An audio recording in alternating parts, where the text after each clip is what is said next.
Minoxidil एक बहुत ही आम मेडिसिन है जो कि एक लोशन फॉर्म में आती है, जो कि हेयर फॉल के लिए लगाया जाता है और बहुत कॉमनली डॉक्टर्स इसको प्रिस्क्राइब करते हैं। बट अक्सर से लोगों को ये नहीं पता, पूरी इन्फॉर्मेशन नहीं है कि मिनॉक्सिडिल से होता क्या है और इसके क्या साइड इफेक्ट्स हैं और क्या बेनिफिट्स हैं।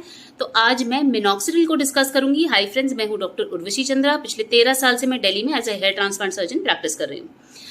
तो मिनॉक्सिडिल एक मेडिसिन है जो कि हमारे स्कैल्प में हमको रोज 1 या 2 बार लगानी है। In men 5% lotion twice a day recommended है। In women 5% lotion once a day या 2% lotion twice a day recommended है।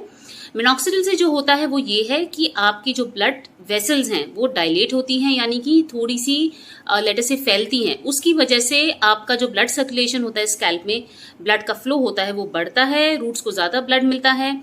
ऑल्सो सेकंड चीज जो है, जो अब लेटेस्ट रिसर्च में हमें पता चला है, वो ये है कि मिनॉक्सिडिल स्टेम सेल्स को भी ग्रो करने में हेल्प करता है, स्टिमुलेट करता है स्टेम सेल्स को।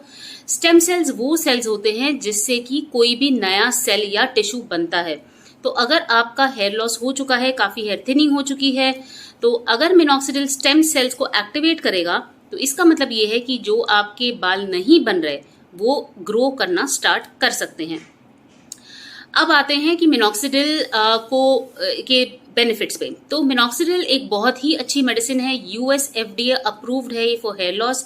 रिजल्ट्स 90-95% लोगों में आता ही आता है। इन द नेक्स्ट मतलब 6 से 8 महीने के अंदर जो लोग इसको लगा रहे होते हैं उनको डेंसिटी में इंक्रीज दिखता है, हेयर फॉल 1.5 से 2 महीने में रुक जाता है। और चाहे एंडोजेनेटिक एलोपेशिया हो, आपका जेनेटिक हो, फैमिली हिस्ट्री हो हेयर फॉल की, या स्ट्रेस की वजह से, किसी भी वजह से अगर आपका हेयर फॉल हो रहा है तो minoxidil is very effective to stop the hair fall.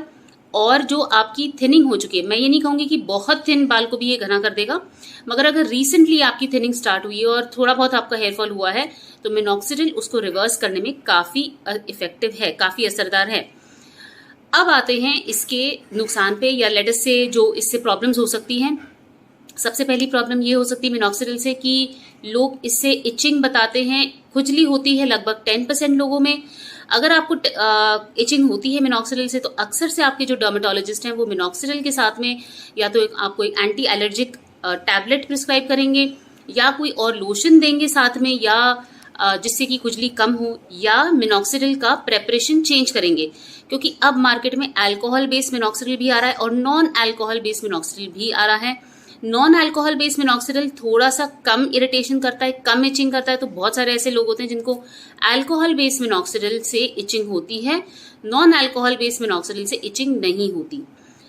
Second जो बहुत बड़ा लेटेस्ट कॉमन एक प्रॉब्लम आती है मिनॉक्सिडिल लगाते हुए वो है डैंड्रफ। तो अगर आपको डैंड्रफ लगती है मिनॉक्सिडिल लगाते हुए, अपने डर्मेटोलॉजिस्ट को आप बताइए, वो आपको एंटी डैंड्रफ शैम्पू जरूर प्रिस्क्राइब करेंगे, उससे आपकी डैंड्रफ की प्रॉब्लम सॉल्व हो जाएगी। तीसरी जो प्रॉब्लम आती है, जो कि मुश्किल से लेटर से 3 to 4% लोग बताते हैं, वो होता है हेडेक का। अगर आपको हेडेक होता है, ये भी हो सकता है कि आप मिनॉक्सिडिल का जो क्वांटिटी है वो ज्यादा लगा रहे हैं, तो एग्जैक्टली प्रिस्क्राइब्ड अमाउंट ही लगाना है आपने। अगर आपके डॉक्टर ने 1 ml बोला है तो आपको 1 ml लगाना है, अगर आपको 2 ml बोला है तो 2 ml लगाना है, उससे ज्यादा मत लगाइए। अगर आपको हेडेक होता है तो आप मिनॉक्सिडिल को वंस अ डे एप्लीकेशन करिए, वो भी सोने से जस्ट पहले। चौथी प्रॉब्लम जो आ सकती है इन जो कि ज्यादा करके विमेन में it is disturbing, that is hypertrichosis, यानी कि बॉडी हेयर ग्रोथ। अक्सर से, नॉट रियली अक्सर से, बट बहुत रेयरली कुछ फीमेल्स ऐसे बोलती हैं कि जब से उन्होंने मिनॉक्सिडिल लगाना स्टार्ट किया है, फेशियल हेयर ग्रोथ उनका बढ़ गया है या बॉडी पे हेयर ग्रोथ उनकी बढ़ गई है। तो ये भी एक साइड इफेक्ट हो सकता है मिनॉक्सिडिल का, ऑल्दो इट इज रेयर, बहुत कम लोगों में ऐसा होता है। बट अगर आपको ऐसा होता है तो हमारे पास 2 ऑप्शंस हैं, या तो हम मिनॉक्सिडिल को बंद कर सकते हैं। अगर हम बंद करते हैं तो आपका हेयर फॉल दोबारा स्टार्ट हो सकता है। सेकंड चीज है, हम मिनॉक्सिडिल की क्वांटिटी को कम कर दें। और थर्ड चीज है, अगर आपको किसी स्पेसिफिक एरिया में लगता है कि आपका हेयर ग्रोथ ज्यादा हो रहा है तो वहां पे हम लेजर हेयर रिमूवल भी कर सकते हैं। अब मिनॉक्सिडिल के तो साइड इफेक्ट्स हो गए जो कि कॉमन लेटर से प्रॉब्लम्स होती है लोगों को, बट लॉन्ग टर्म में इसका क्या रिजल्ट रहता है, लॉन्ग टर्म में क्या होता है इससे? क्या आप मिनॉक्सिडिल लगाते हुए फॉर लाइफ आपके बाल बचे रहेंगे, या कभी भी आपकी थिनिंग नहीं होगी, क्या ऐसा है? तो मिनॉक्सिडिल एफडीए अप्रूव्ड है फॉर एंडोजेनेटिक एलोपेशिया। इसका मतलब ये है मेल पैटर्न हेयर लॉस, यानी कि जो जेनेटिक वाला हेयर लॉस होता है उसमें मिनॉक्सिडिल इफेक्टिव है, मगर कुछ लोगों में आफ्टर सम टाइम, जैसे 1.5 से 2 साल मिनॉक्सिडिल लगाने के बाद में कुछ लोगों में रेजिस्टेंस आ जाता है, यानी कि मिनॉक्सिडिल उनमें काम करना बंद कर देता है। तो in that case we need to switch over to other treatment options. जैसे हो सकता है हमें उनमें फिनास्ट्राइड स्टार्ट करनी पड़े, या जीएफसी थेरेपी, पीआरपी थेरेपी, कोई और ट्रीटमेंट हमें उनका ऐड करना पड़ेगा। और कभी कभी ऐसा होता है कि सब कुछ करने के बावजूद भी हेयर लॉस जो है not very progressive, not very rapidly, but at a slow pace, धीरे धीरे वो बढ़ता रहता है। सबसे बड़ा एडवांटेज ये होता है मेडिसिन करने का कि अगर आपका हेयर लॉस लेट अस से 25 की एज में स्टार्ट हो गया, अगर आप कुछ भी नहीं करेंगे तो हो सकता है कि 30 या 35 की एज तक आपका पूरा सिर खाली हो जाए, बॉल्डनेस बहुत ज्यादा हो जाए। मगर अगर आप मेडिसिन करते हैं तो यही जो चीज आपके साथ 35 एज में होने वाली थी वो हम खिंच के 45 या 50 तक भी ले जा सकते हैं। तो दोस्तों आप समझ ही सकते हैं कि 30 इयर्स का कोई अगर कोई बॉल्ड हो रहा है या बहुत ज्यादा हेयर लॉस हो रहा है, गंजापन हो रहा है at a very young age, तो वो ज्यादा ट्रॉमेटिक होता है, ज्यादा मेंटली डिस्टर्बिंग होता है। यही अगर हमारा हेयर लॉस 40, 45 या 50 में हो, जबकि हमारे जिस स्टेज पे हमारे पर्सनल अचीवमेंट्स हो चुकी है, लेट्स फेस इट, बट बहुत सारे लोग होते हैं जिनके एम्स होते हैं कि अभी मैरिज करना है, अभी करियर हमें देखना है, तो ये कुछ इंपॉर्टेंट माइलस्टोन्स होते हैं लाइफ में। Once these milestones are achieved, उसके बाद में अगर हमारा थोड़ा बहुत हेयरफॉल हो तो वो समहाउ इतना पिंच नहीं करता। अगर बहुत यंग एज में 25-30 में अगर बहुत ज्यादा हेयर लॉस हो जाता है तो वो डेफिनेटली ज्यादा बुरा लगता है। तो मिनॉक्सिडिल है या फिनास्टेराइड है या जीएफसी, पीआरपी थेरेपी, ये सारी जो ट्रीटमेंट्स हैं ये आपका हेयर लॉस जो है प्रोलॉन्ग करने में बहुत हेल्प करते हैं। यानी कि जो चीज आपके साथ में 30-35 में होने वाली थी वही हेयर लॉस का जो कंडीशन है अब 40-45 में जाके होगा।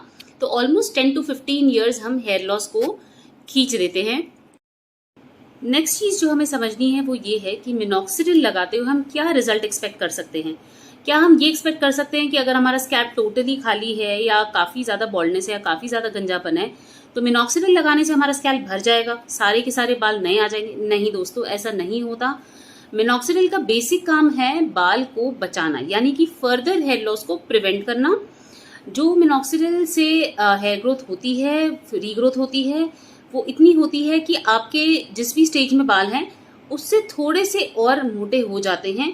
तो हम इस गलतफहमी में नहीं रहना चाहिए कि अगर मिनॉक्सिडिल लगा रहे हैं तो पूरा का पूरा हमारा स्कैल्प भर जाएगा, बिकॉज ऐसा होता तो ट्रांसप्लांट की जरूरत ही नहीं पड़ती। बट मिनॉक्सिडिल से ये होता है कि आपके जो बाल थिन है, थोड़े थिन है, वो थोड़े से और घने हो जाएंगे। रूट का जो विड्थ होता है वो मिनॉक्सिडिल से बढ़ जाता है, तो थोड़ी बहुत हमारी हेयर ग्रोथ में और डेंसिटी में इम्प्रूवमेंट होती है। बट अगर हमें चाहिए कि हमारा पूरा स्कैल्प भर जाए तो फिर उसके लिए हम ट्रांसप्लांट ऑप्शन ऑप्ट कर सकते हैं। मिनॉक्सिडिल का बेसिक रूल, जैसे कि मैंने बोला, कि हेयर लॉस को प्रिवेंट करने में है, तो इसीलिए ये बहुत ज़रूरी है कि जब हमें लग रहा है कि हमारा हेयर लॉस स्टार्ट हुआ है, अभी बहुत ज़्यादा प्रोग्रेस नहीं हुआ, उसी टाइम हमें एक अच्छे डर्मेटोलॉजिस्ट को कंसल्ट करना चाहिए। उनसे समझना चाहिए कि क्या मेरा हेयर लॉस हेरिडिटरी है, जेनेटिक है, हॉर्मोन्स की वजह से है, थायराइड से है, लाइफस्टाइल रिलेटेड है, डाइट रिलेटेड है, स्ट्रेस रिलेटेड है, किस वजह से मेरा हेयर फॉल हो रहा है, क्योंकि ट्रीटमेंट आपको उसी हिसाब से दिया जाएगा। ऑल्दो मिनॉक्सिडिल हर तरह के हेयर फॉल में काम करता है, बट मान लीजिए कि आपको थायराइड है या कोई विटामिन डेफिशिएंसी है तो minoxidil is not the answer. आपको पहले अपना थायराइड करेक्ट करना है, अपना लाइफस्टाइल इंप्रूव करना है, विटामिन डेफिशिएंसी को हमें करेक्ट करना है, एक्सरसाइज नहीं करते तो एक्सरसाइज करना है। तो ये सारी चीजें करना बहुत ही जरूरी है, rather than just relying on minoxidil. अकेले मिनॉक्सिडिल के भरोसे हम नहीं चल सकते।